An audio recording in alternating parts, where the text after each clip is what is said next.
Welcome, everybody, to Mostly Car Stuff, a new podcast about, as the name implies, mostly car stuff. This is going to be an everyman's car show that's going to cover news, the fun things that we are doing in our moderately priced vehicles, and really anything coming in from the community. Now, if you are listening to the sound of my voice and you are not already familiar with me, let's get some introductions out of the way. I am Garrett Weinzierl. I have done quite a few podcasts. They have all been about video games. I've never done a car show before, but I have always been very into cars. I've been a little more chatty about cars lately on Twitter, and because most of my followers are from the video game side of things, no one's getting as excited as they should. So I decided to start a car podcast with my buddy here so that I have an outlet for my enthusiasm about motor vehicles. But anyway, there's another introduction that needs to be done, so take it away. So my name is Patrick Jester. I am another motorhead, as Garrett had said there. I'm a car enthusiast. I have been for quite a long time now. I've had a handful of different high-performance vehicles, highly modified cars, and those lame cars as well along the way. But I, too, have been kind of seeking an outlet for sharing my passion for the car industry. And Garrett and I have been longtime friends, and we've been eager and itching to launch a podcast together and finally found some common interest. And this was it, cars. So after weeks of talking about this, feels like forever, we are finally launching episode 1 of Mostly Car Stuff. I mean, frankly, I think we've been flirting with this idea for years. Yeah, that's true. Just never pulled the trigger. Today we figured, since it's a new show, this might be a good kind of square one for you all to get to know us, get to know our car history, and that type of jazz. So actually, it's funny you said you've had some lame cars. I think I win the lamest car award once we get into the history here. All right, and we'll see. We'll see if the listeners agree. But also, if you're one of the hardest core of listeners of the podcast that I put out, you may listen to a show called The Angry Nerd, where actually, Patrick, you were on, and you and I did pretty much what we're about to do here. So if you already listened to that, you probably could tune out, but I bet you we'll have some different anecdotes this time. So feel free to stick around. But before we even get into our car history, Patrick, to put things into perspective for our listeners out there, who are you? What do you do for a living? Sure. So in my mid-30s, I'm a family man. I have the traditional, single-family home, 2-car garage type of setup. But I have a big interest in cars. I used to be in Garrett's situation where video games was my main focus as my hobby. And I still enjoyed cars and had a big passion for cars, and I kind of balanced the two. And I tried getting into the video game industry, and that just didn't work out for me. So I decided to cut ties with trying to go in that direction and decided to follow my interest in the automotive industry. So I'm currently a director of technology at the world's largest aftermarket Mustang retailer in the world. And it's perfect. It is right up my alley. I get to take my passion for technology and mix it with the car enthusiast in me, and gives me a great opportunity. Every day I'm around high-performance vehicles. Every day I'm driving really nice cars, and so it's perfect. It's perfect for me for where I am. What about you, Garrett? I am professionally jealous of your job because unlike you, I am a Mustang fan. Just joking. Yeah. I work for the company, but I'm not. I don't drive one. I know. Yeah. We'll fix that eventually. The main reason we're starting the show is my long con to convince you to get a Mustang. But I've done many different things, worn many different hats, and still do, to that matter. But I am first and foremost a full-time podcaster. I run the amove.tv website, where you can find a ton of video game related podcasts, many of which I am on. You'll hear this voice talking about extremely nerdy things, and that's basically what I'm doing. Before that, I was a graphic designer. I still do some graphic design on the side. Nowadays, it is mostly to pay for my car payment. I take on freelance just here and there. Anytime I it allows me to do stupid things like have 2 wildly impractical vehicles. Both cars in our garage right now are 2-door rear-wheel drive coupes Family cars, right? Yeah, family cars. Exactly, exactly. We are. If you so you're a family man. You have you have a wife. You have a beautiful son, and I am not. I have a wife, but that's it. We have a bunch of fuzzy little animals, and the only thing my car needs to transport is my wife and 2 chihuahuas.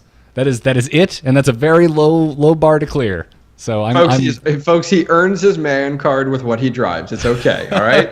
Come on now. Like I said, as we go through the car history, many man cards will be revoked. But whatever the case is, that's me more or less. All right. The other question I'd like to bat around, Patrick, is where did your interest in cars come from?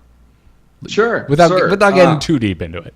Sure. So for me, I didn't really have any interest in cars until I started to get in my teenage years, and my uncle actually owns a high performance shop right outside of Philadelphia, and he builds and tunes like monsters, like 1,500 horsepower plus monsters for clients. Travels all over the U.S. and does that for them. So growing up, he always kind of had the cool cars and had the garage with all the cars and the motors in it and stuff. And then, he owns his own shop and all. So a lot of it, I think, stemmed from there. But I think it really flourished once the Fast and Furious movies came out, especially the original one. So I think it was kind of a stepping stone. But I think as a lot of people of our generation, that kind of stemmed and ignited that and took it from a little interest to, okay, this is actually, I'm actually a full-blown enthusiast now. So that's what it was for me. What about you? Pretty much Fast and the Furious is like the short and sweet of it. I was not around cars that I was enthusiastic about really as a child. My family had just a lot of we were a van family. We had a Chevy conversion van that my family still has to this very day. As a matter of fact, learned to drive in that thing. I hate it. I hate driving it 100. Like I took it up on a median the first time I ever took it out with my permit. Because I didn't understand weight ratio going into a turn. But Fast and Furious came out. I mean, like we were the perfect age, I think, for that. And for me, my enthusiasm for cars got a lot worse thanks to video games, and specifically Need for Speed Underground, which came out shortly after Fast and the Furious kind of blew up. And these were the Need for Speed games. They'll let you go.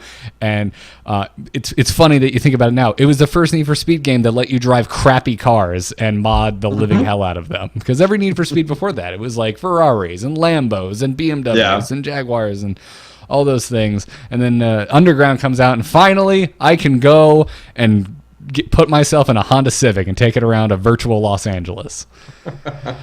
And that's where my car enthusiasm really started to come along. I met this kid named Sean, same age as I was in high school, and he was rebuilding a '78 Corvette Stingray, around the same time. Yeah, it was around the same time. He still has that car to this day. As a matter of fact, I believe he's about to start tearing it apart and putting it back together with a new build. But it was right around the same time, and he was a big video game nerd too. So there were a lot of weekends over at his place playing Need for Speed and seeing what latest part just showed up in the mail for him.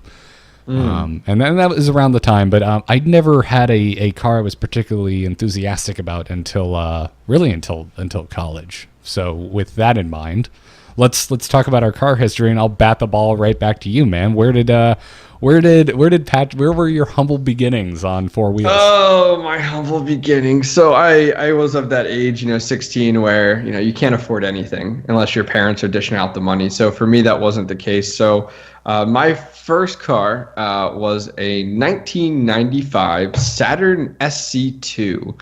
And those of you guys not familiar, this was a two-door Saturn. It was a four-cylinder SOHC, so single overhead cam, and it had no power at all. Now that I look back, then I thought it was the fastest thing. It was great, but yes. So we started there with it was a silver purple-ish color. I swear it was silver. Everyone tells me it had a hint of lavender in there. It was if it's the color I'm thinking of, my wife's who I knew my wife in high school, her first car was I want to say a 93 SC2, and it was freaking lavender. Dead on. It looked like silver, shampoo. Folks. It looked like shampoo. Now. I'm holding on to that. I will hold on to that forever.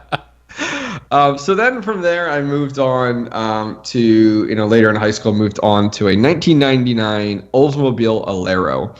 And these were kind of interesting then because it was a 6-cylinder, 3.4 liter motor. And so it had a little bit of balls to it.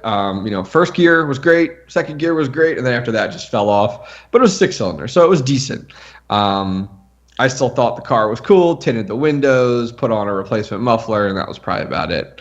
And then from there, kind of that took me through all the way into college. And when I graduated college, I had a few F-150s for work that I was using. And at that same time, I had a work truck, so F-150 would drive day to day. So I had a daily driver, and then I had a project car. And so that's when I bought, I would say, my first respectable car, and that was a 2004 Subaru WRX. Won't get into it on this podcast, but put a lot of modifications and time into that car. Too much money. Then I moved on a few years later to a 2009 Subaru WRX, and it was brand new then, hatchback blue. And from there, I decided to put the car stuff behind me for a little bit. So I went ahead and got the family 2007 Toyota Highlander.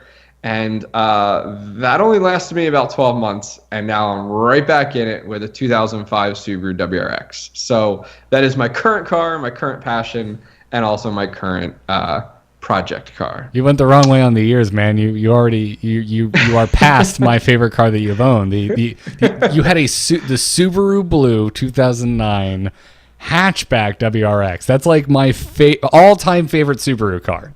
Just done.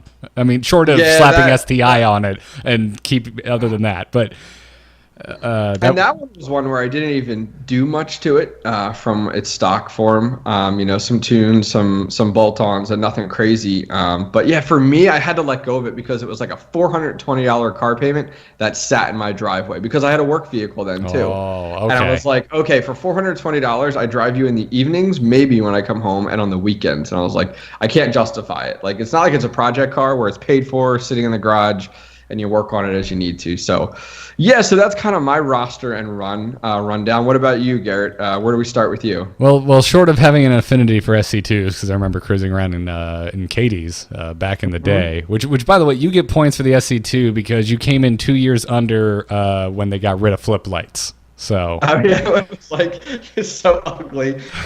Yeah, well, in 98, they got rid of them, and it was an even uglier car, if you can imagine. Yeah, that was the age of, like, the flip lights, like the Corollas had those. I think I feel like there were some Supras that had those too. It was just that time period where, like, they all had those. Yeah, the early Miatas. I mean, Super got the redesign in 93, and before that, I believe they had, at some point, had an iteration with flip lights. Yeah, but I have never had a flip light car, but yeah.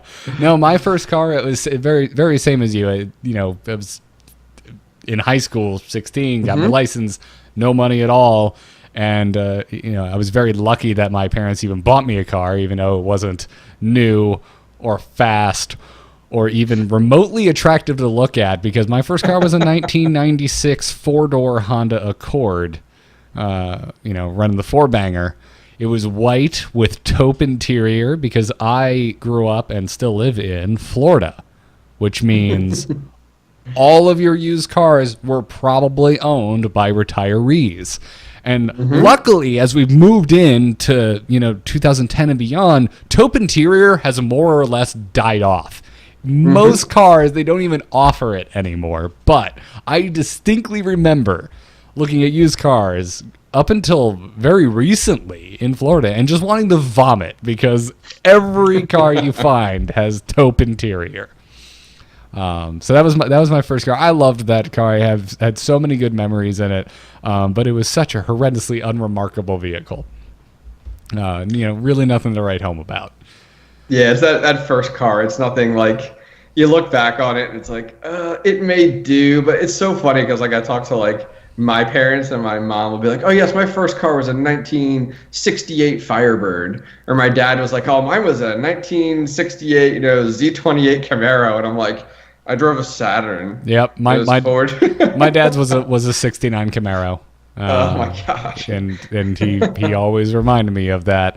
And it's funny you mention it. I'm getting off topic. I distinctly remember one time when I was young, maybe 14 or 15, where I'm like helping my dad on Sunday chores, and he's like, "Well, you're gonna be driving soon. You want to restore a car?" And I was like, No, and never came up again. And I still remember it though, because I remember looking back on that as the moment where I screwed up big. Yeah, oh, absolutely. You could have been that guy who had the cool project car, and you didn't. Nope.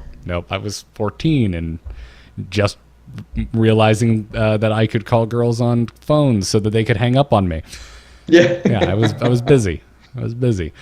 So what else did you drive? Well, after the Accord, actually, I got the first car that I really did love. I had a 2003 Ford Focus ZX5, not a ZX3, not the super cool two-door one, but a ZX5, so it was a four-door Focus. It's the first generation of the Ford Focus in the U.S. Freaking loved that car, man. Had a great time in it. I was still like in garage bands at the time. I could haul everything I could ever want to. Like if I was I could carry that was weird. It was a small car, but it was like spacious. Like you could fit so much in those. I used to like call it like my room on wheels. Like I had my own little room that I could take with me anywhere I wanted to go, and so I could fit everything I could ever want in there. I could fit my hat stack with my guitar in there, and if I also had to take the drummer's drum set, I could do that as well. Wow. So I had a lot of fun in that car. That, however, was the first car I ever got into an accident with, and even though it was low speeds, airbags deployed, was considered totaled, and it was the saddest day because I had to get rid of my Ford Focus and get my first Mustang.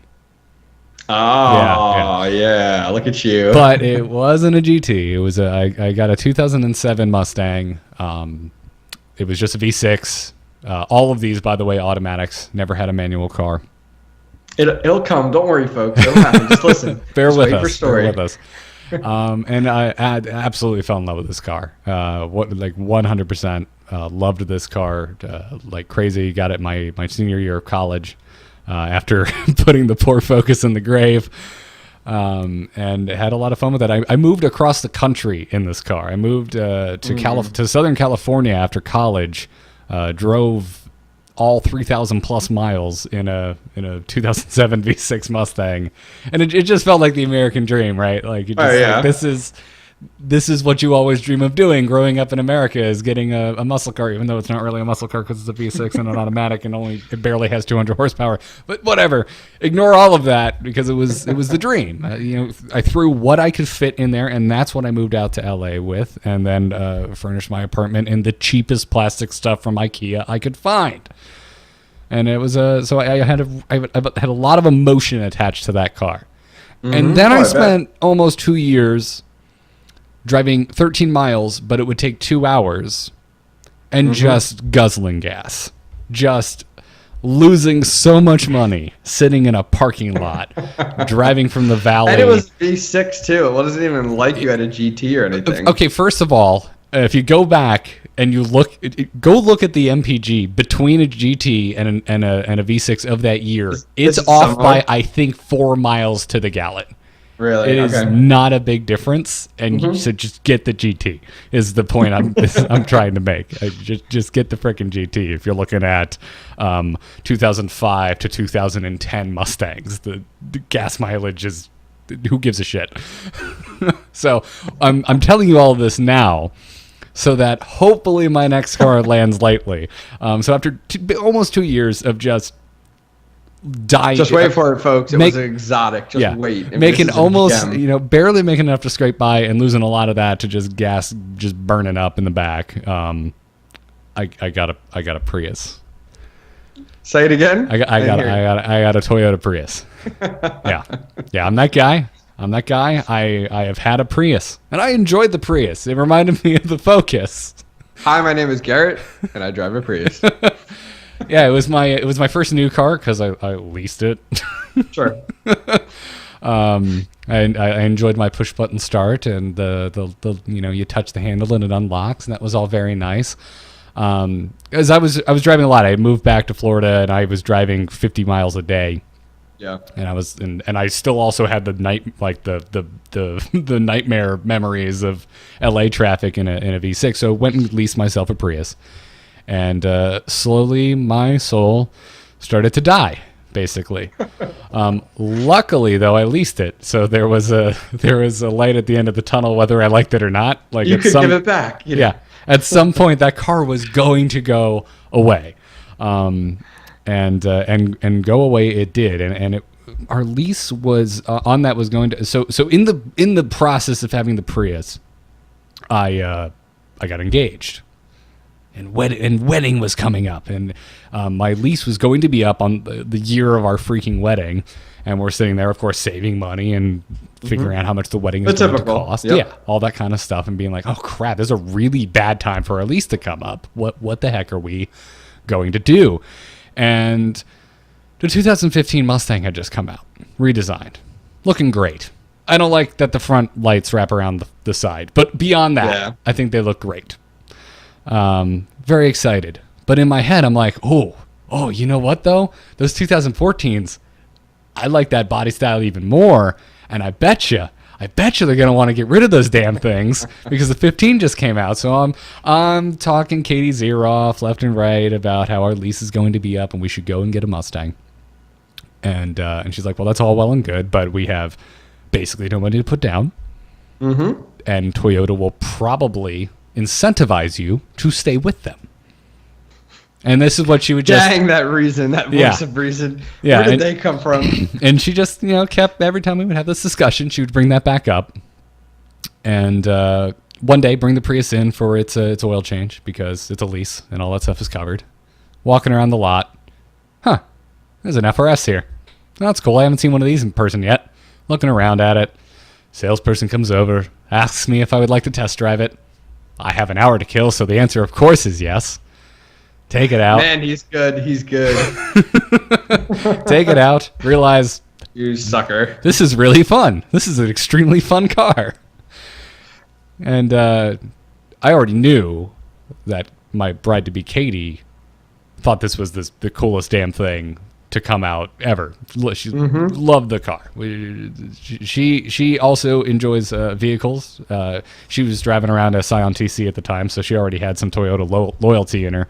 But she wanted to rear-wheel drive too. She liked it. She had taken some cruises around. It's respectable. Yep. Yeah. Exactly. So it's not a BRZ, but it's still respectable. It's the exact same car for like. Brand loyalty, Garrett. Over $1,000 less, sir. Is that Subaru badge worth more than $1,000? I realized. Right. Did you see that? Did you see the list of Subarus in my car list? Brand loyalty. I did. It's what makes a Subaru, Garrett. Yeah.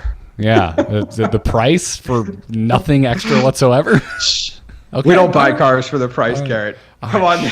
Okay. All right. Fair enough. Fair enough. And you can't. And that's not even true anymore. The GT86 is more expensive than a BRZ now. So it's. Oh, I bet it's gone. Yep. It's gone back. But whatever the case was, so it went and test drove it, and my lease wasn't quite up yet. But they're like, well, your lease could be up today if you would like this lovely FRS. and they gave us a good deal. We got a good deal on it without having to put any money down. It was something we could still afford. The TC was paid off, so we're like, screw it, why not? Let's just do this. We're gonna be without a vehicle in like 3 months anyway, and we ended up getting ourselves a brand spanking new FRS with money on the hood, which almost never happens with Scions, which really kind of pushed us over the edge. And we still have that now. And cardinal sin number 2 in my list of cars, it is an automatic FRS. It is an automatic FRS because neither. It's okay, folks. It's coming. Just wait. Neither my wife or I ever had a manual car. I sort of learned how to drive on a Daihatsu maintenance vehicle when I was not even legally supposed to be driving it. I was 14. It was on like acres, some land. I wasn't driving it on open roads. But I hadn't done it since I was 14, and I sucked at it then. So I wasn't going to go get a new car. Didn't know what I was doing. Yada yada, so on and so forth. So get the FRS. It's the first like real kind of enthusiast car I have. We're old enough now where we start going to car meets and we start, buying some parts for it and having fun with the car and taking it on trips and really getting into it and learning, like for the first time in my life, really learning about cars, researching the FRS, finding out why it is as fun as it is, learning about, power to weight ratio, the whole low center of gravity, all that kind of stuff. And I start getting really into cars. and something that I was into when I was younger, but didn't have the money to get into it. And video games, school, professional life, all those kind of things kind of got in the way. And thanks to the FRS, it brought me back into it and got me really interested in vehicles again. And of course, the thing that just kept coming up over and over and over and over and over again was manual transmission.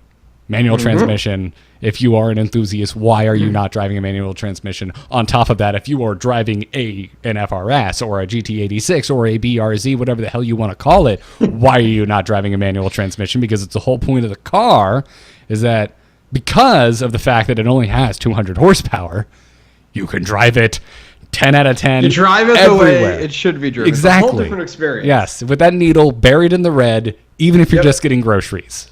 Because you'll be doing the speed limit, which sounds absurd. I get it. I'm a Mustang fan. That sounds absurd, but now I get it. Now that I've had that car and I've been able to drive it, I completely understand it. It is so much fun. It is the fastest you will ever feel going slow. That is an awesome way to put it, by the way. Yeah. Which brings me to my most recent vehicle purchase. I've always been a big Mustang fan, always wanted the GT, and now over the last few years have been pining over a manual transmission. So Scion TC is getting wicked old. Things about to roll over to 100,000 miles. It's done its duty. It helped us move us into our first house because it was the only hatchback we had now that we had an FRS. And I start, poking Katie and like, hey, Katie, I know this is like your first new car and we own it outright and you're kind of sentimental about it. But since I work from home, you kind of drive the FRS to work every day. And the TC is just it just sits. It just sits, honey. I just imagine you like with your head down, like shuffling through the kitchen and be like, hey, Katie, you know about that car? I'd really like to trade. That's what I imagine you. More, I mean, like I say, Katie's in the cars too, so I can usually have pretty. And since we don't have kids, great. We can have pretty open conversations about. I just want it. Like it's the conversation we can honestly have, which is cool. So I kind of started poking her about getting a Focus ST. Because manual gearbox, got a turbocharger, 250 horsepower, respectable go. I just wanted just a little bit more than what the FRS had to offer in terms of horsepower and a manual gearbox was what I was going for. And my whole pitch was, well, the Focus is also still somewhat practical. It's got 4 doors. It actually has leg room. By the way, out there, if you've never seen the inside of an FRS 86 BRZ, whatever. The back seat is pointless. It should not be there. It should just be part of the trunk. The back of the front seat completely covers up where legs would go. Really impractical. So that was my whole pitch with the ST. So we went out and test drove a few of them, and then we went out and test drove a couple Mustang GTs, used ones, because I'm not buying another new car. Not happening. Nope. I liked them. I was test driving I test drove a couple 2013 GTs is what I went out and test drove. All the while trying to I feel so bad for the salespeople because I basically learned how to drive manual during your test drive. On Focus ST test drives is what happened. And I was awful. At some point, it finally clicked that I could hold the clutch in at the engage point as I figured things out.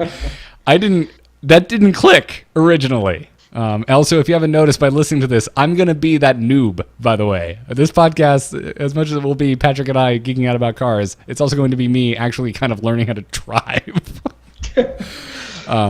Take a stroll with us as Garrett learns to drive stick over the next few weeks. Exactly. So when I finally, like one day it finally clicked, and that's when I just went hog wild and every day was checking Auto Trader, I had my favorites lists, and we were spending Saturdays hitting like 4 different dealerships looking at the used cars. And one day a 15 popped up, a 15 Mustang GT, which I had pretty much written off because of the price. But this one was marked significantly under every other damn 15 I had looked at. It only had one owner, and it was a manual. So I was like, well, just for the hell of it, let's go take a look.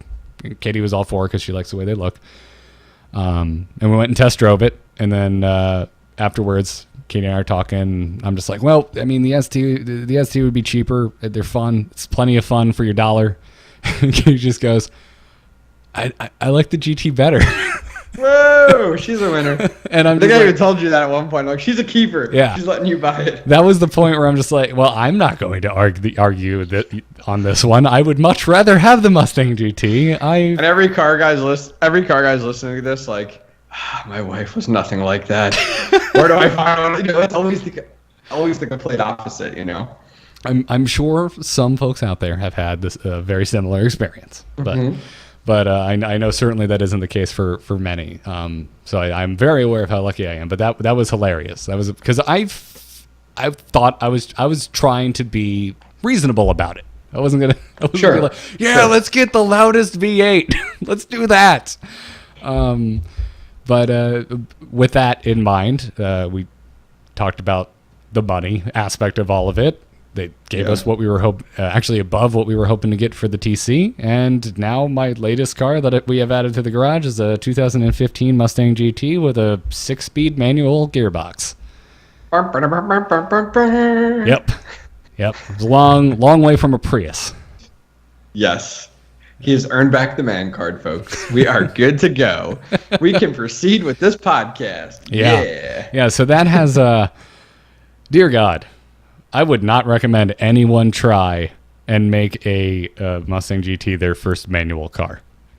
Yeah. Oh, yeah. Well, definitely. It was like, I remember when Garrett got the car and, you know, he was kind of asking for tips and tricks with, you know, driving stick. Most of my cars have been stick, and I think your biggest struggle, was second gear. Going for the longest time, and it was funny because I was just like, "Oh, you'll get it." You know, there's something you're doing wrong. You know. Yeah. So fun story. You never owned a Ford. Actually, looking at your entire list. Correct. You said I had some Ford F-150s and stuff like that, but I didn't have like a Mustang or anything like that. Yeah. But you recently got to drive a 2015 I did. GT. So Garrett and I were, it's funny I bring that up because Garrett and I were talking about this like second gear conundrum he was in, where like it just didn't feel right going from first to second. Specifically, when I was trying to learn how to drive, starting from a stop was my living hell. Once I was going, it was fine. But once I got the Mustang and it was mine and I was driving it every day, not because I have to commute, I still work from home. I just made it a point to go drive it every day because I was super excited about it, and I'm still damn near doing that. It was getting in the second smoothly. Specifically, it was, or generally with the car, driving it like a normal human being. I was fine driving it like a total asshole. It's really easy to drive. It's really easy to drive that car fast. I was terrible at driving it slow. I was terrible at driving it in traffic like a normal human being, and not, leaning backwards every single time I got on the throttle. And specifically going from first to second. It was always just kind of herky jerky. I either gave it too much throttle and I was leaning to the back of my seat, or I didn't give enough and it was kind of lurching forward and giving me a little bit of engine braking. And you were convinced I was doing something wrong until you got to go out and drive a 2015. So I had so for work, as I said, I work in the automotive industry aftermarket, and we have like a fleet of vehicles, and I needed to run an errand for work, and so I needed to get one. So I got a 2000. It's funny, it was a black 2015 Ford Mustang GT. So you got to go drive the car that I just got because mine is black. Pretty much. This one, we get all the cars and do projects on them. So they all go on camera. There's a lot of install videos that get done, very similar to Speed Channel and stuff like that. And so this one had quite a bit of work done to it. I couldn't even tell you all. I could just tell you what I could see.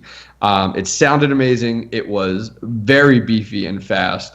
And I was like, I have to go run an errand, and I get to drive this. So I'm driving it, and I drove a few miles down the road, and then I Skyped Garrett, and I'm like, Garrett, guess what? I'm driving a Mustang, and showed it to him, and I'm like, I know exactly what you're talking about with second gear. It does it in this one too. It's not you, it's the Mustang.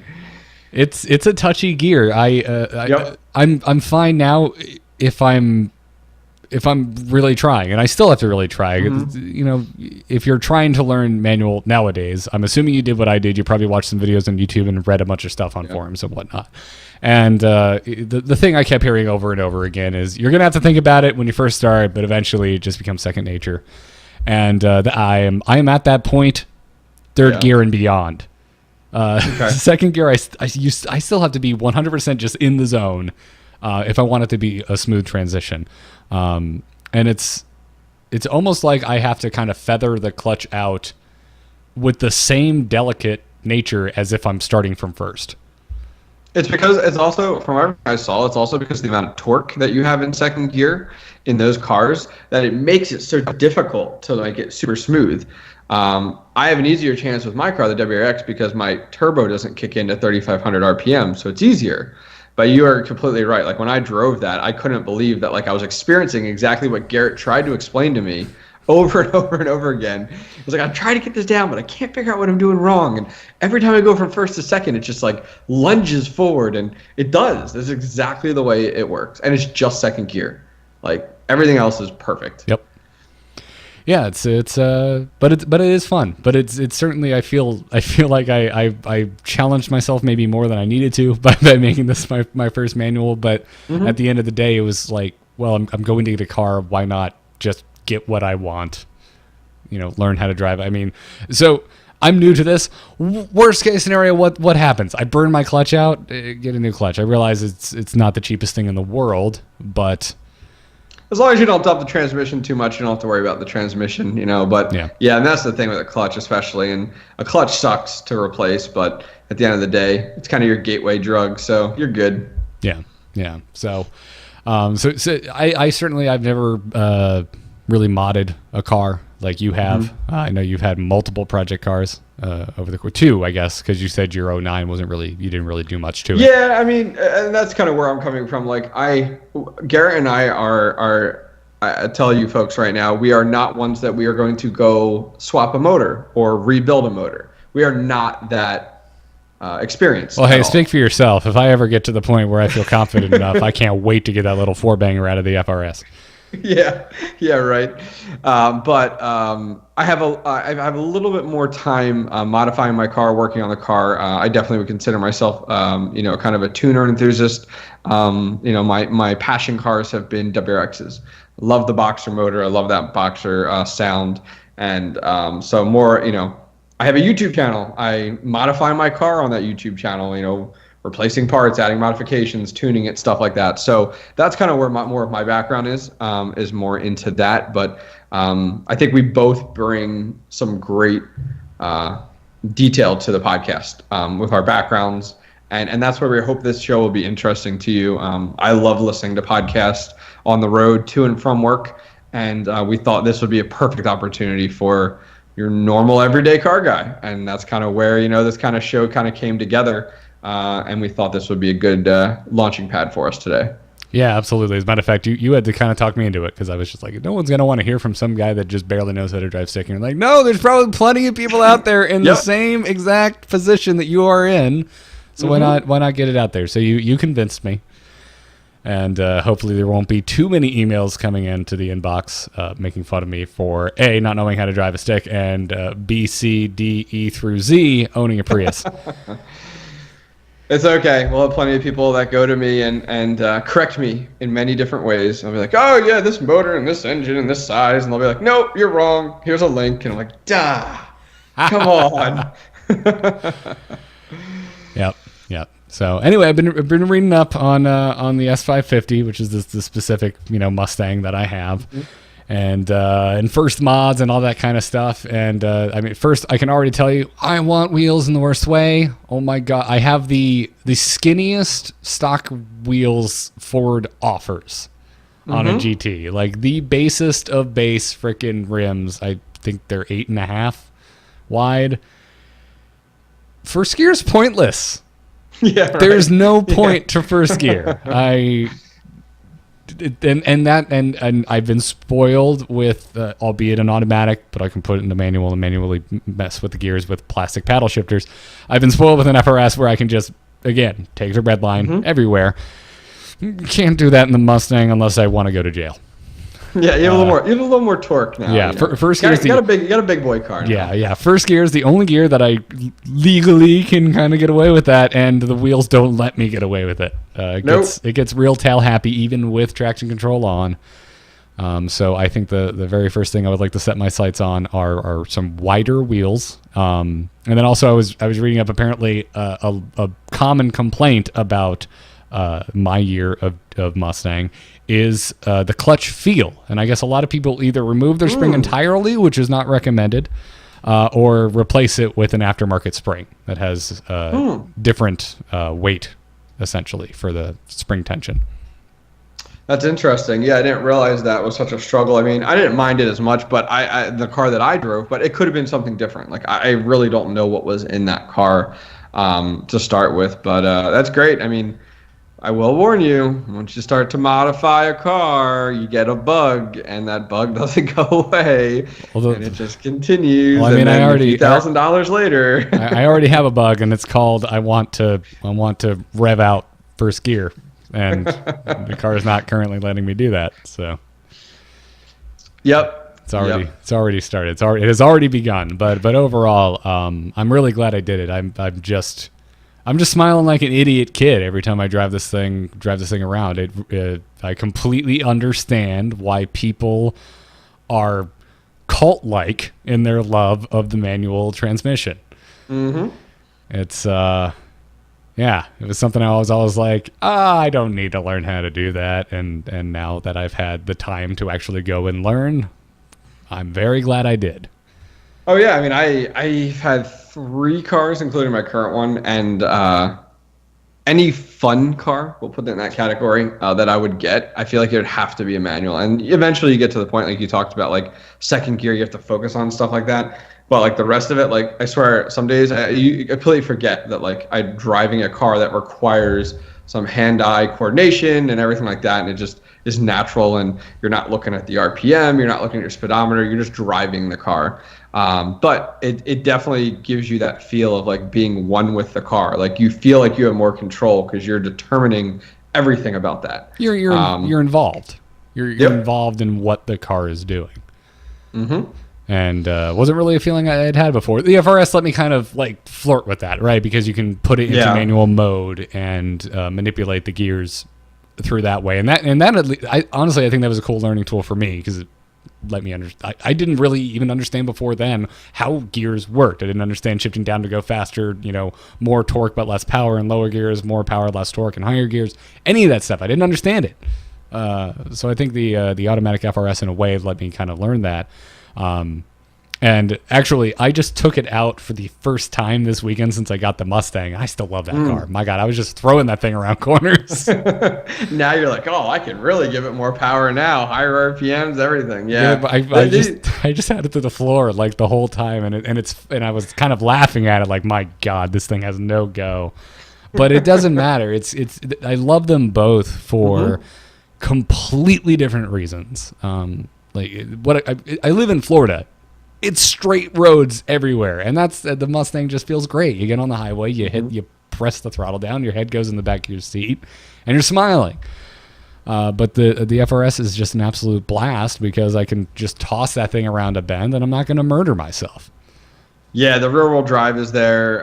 The suspension's there. They're a fun car to drive. I will say that. I mean, there's lots of reviews I've seen on YouTube regarding that, and they always walk away saying, like, this is a fun car. Like, it doesn't have a boatload of power, but it has just enough. It's kind of, Toyota and Subaru, they kind of found that, like, perfect point that they can kind of get away with just enough power to keep it fun, but not too much that it kind of gets out of hand. So, yeah. That being said, it's a fun car. Hey, Toyota or Subaru, if you add like 50 more horsepower, I would trade that sucker in tomorrow. So it doesn't need a lot more. I feel I want a little head into the back of the seat action, like just a little bit, because currently there's none. No matter how hard you try, you'll never get your turbo in that car. I know, I know I won't, but a man can dream. A man can dream. I realized I could put my own in, but that's a lot of money. Yeah, don't do that. Maybe one day. Oh no, but one day. I think if we end up just keeping this, it's happening. It's just eventually. Oh, you could. By then, there'll be so many builds available for those. You'd be set. I mean, there's a lot of companies out there now,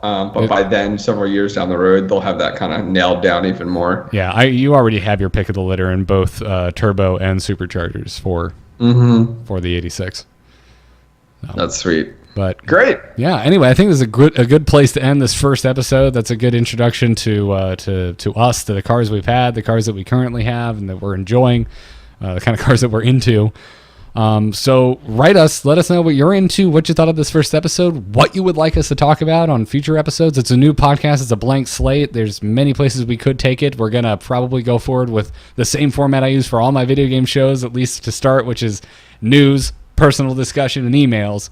So if you'd like to write in and join the show, we have an email set up. It is mcarstuff@gmail.com. That's right. We're using a Gmail, and it's not exactly an obvious address because so many things are taken, but mcarstuff@gmail.com. Send your stuff there.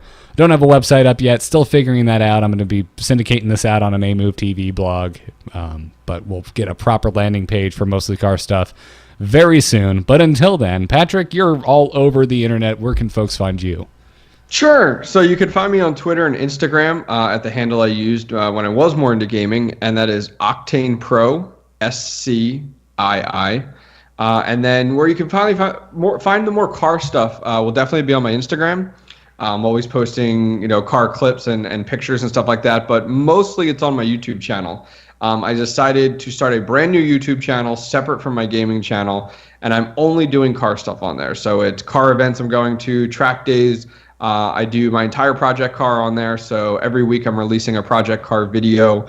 I have a dyno day coming up video that'll be released on there. So if you're really into that stuff and that's kind of your cup of tea, go on YouTube, search for Daily Driven WRX, and you'll find it right away. It's a white and red logo with a wrench, and just hit subscribe and follow me there. What about you, Garrett? I am Garrett Art on Twitter. There are 2 R's and 2 T's in the name Garrett. Everyone spells it with 1 T. You won't find me otherwise. amove.tv is the website for all of the other podcasts that I do. They're all video game related, mostly Blizzard video games. But if you're also into that, go and check it out. Other than that, like I said, you can help me pay for my car by contracting me to do some graphic design for you. And my graphic design portfolio is at nomoonart.com. Hasn't been updated in a while, but it'll still give you a decent idea of what I'm capable of. And there's a contact form right on there if you are in need of a graphic designer. That's going to wrap it up for our first episode. Have a great one, everyone. We'll see you next time. Take care.